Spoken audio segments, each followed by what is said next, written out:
So guys, welcome to our channel once again. In today's video on our biology JAMB exam revision series, we are going to be answering 12 questions on evolution. So guys, specifically in this video, we are considering evolution among kingdom Protista. So in short, stay to the end of this video. Also, you know what to do already if you feel you want to answer any question before we provide the answer. You can just simply pause the video and try guessing rightly the answer to the question before we provide the answer right ahead. So guys, let's start with the first question here. And the question says, members of the phylum Protozoa use the contractile vacuole A for movement, B to remove excess food, C for digestion, D to remove excess water. So guys, the answer to this question is option D, and that's to remove excess water. The purpose of the contractile vacuole is osmoregulation. And guys, removing excess water is the answer to this question. So let's look at the next question, guys, and that's question number 2. It says, a plant-like feature in Euglena is the A, large vacuole, B, pigment spots, C, gullet, D, pellicle. So guys, the answer to this question is option B, and that's the pigment spots. Actually, the pigment spots in Euglena contains the chloroplast, which in essence is used for photosynthesis. So guys, this is a feature that is seen in plants. Plants photosynthesize while animals do not. So the presence of these pigment spots actually containing the chloroplast, which has the chlorophyll for photosynthesis, makes the Euglena have a plant feature. Guys, let's look at the next question, and that's question number 3. It says, which of the following organisms exhibit both plant and animal characteristics? A, Euglena, B, amoeba, C, mucor, and D, spirogyra. So guys, already, like you might have guessed rightly, the answer to this question is option A, and that's the Euglena.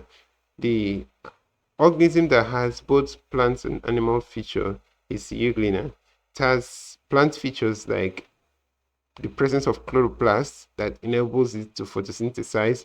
It also has paramylum granules, which is for starch storage, and then it has plant features like the eye spots, which is there for photosensitivity.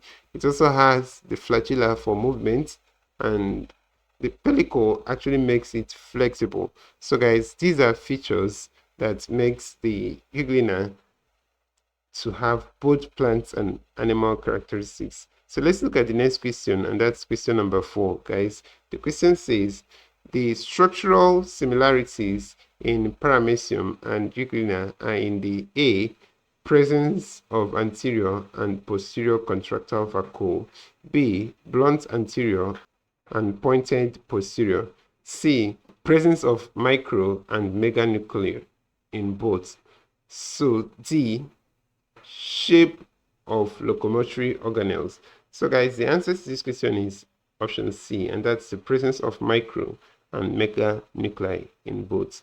Both the Paramecium and Euglena have micro and meganuclei, and that's the similarity that is found between them. So guys, let's look at the next question, and the question is the question number 5 here. It says, which of the following organisms has both plant and animal characteristics? So guys, we've answered this question already, and out of the options here, the answer here is Euglena.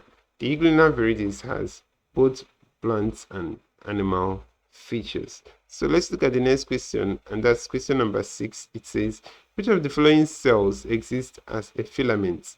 So we have A, Paramecium, B, Volvox, C, Spirogyra, D, amoeba. So guys, the answer to this question is option C, and that's the Spirogyra.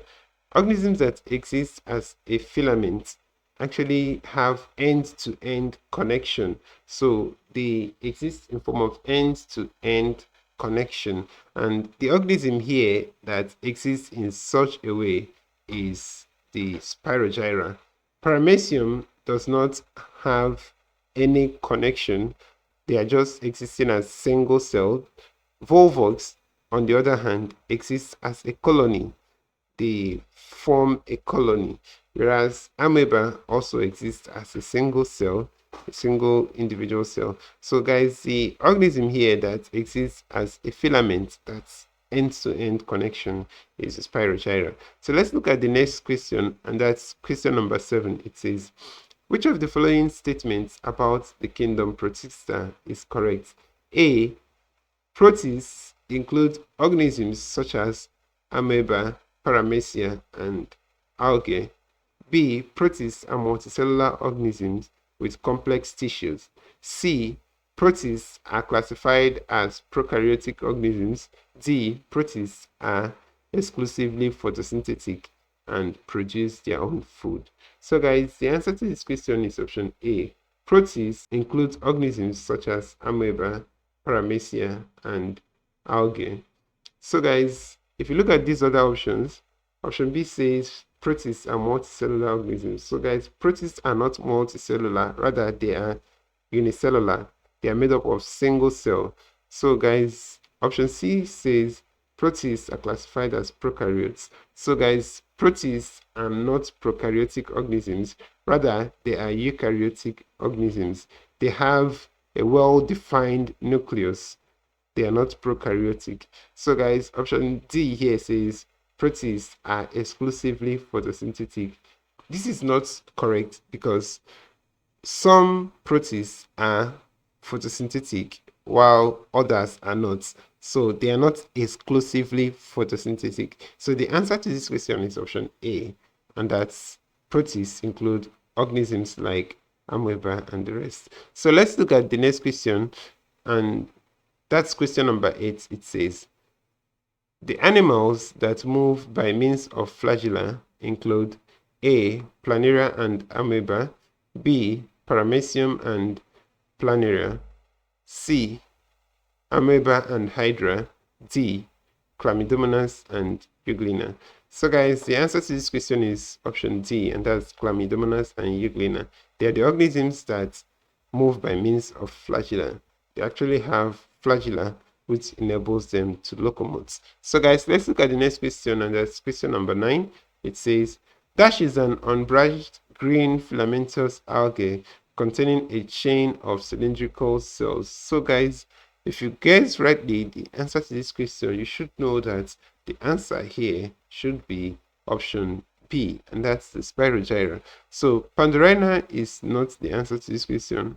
Amoeba is not the answer. Paramecium is not the answer. The organism known as filamentous alga that has a chain of cylindrical cell is a spirogyra. So take note of that.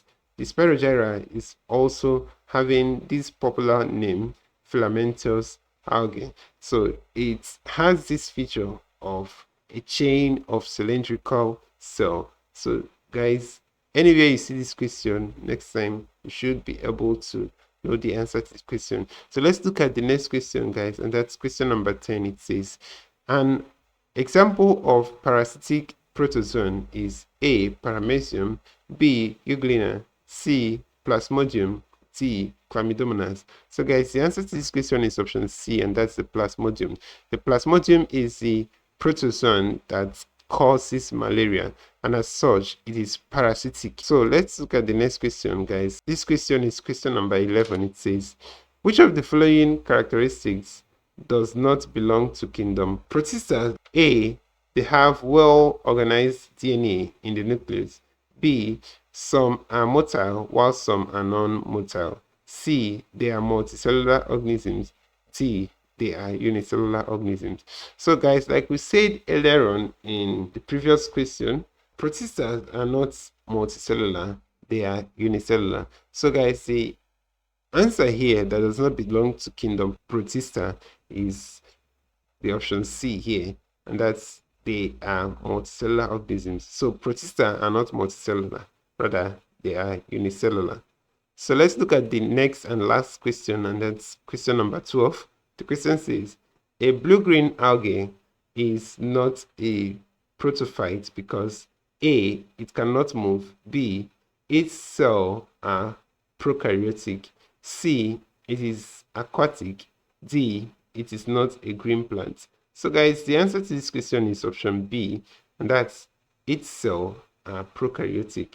So guys, you should know that protophytes are actually eukaryotic, and as such, the blue-green algae is not a protophyte because it is not eukaryotic. The blue-green algae is prokaryotic, meaning that it does not have a true nucleus.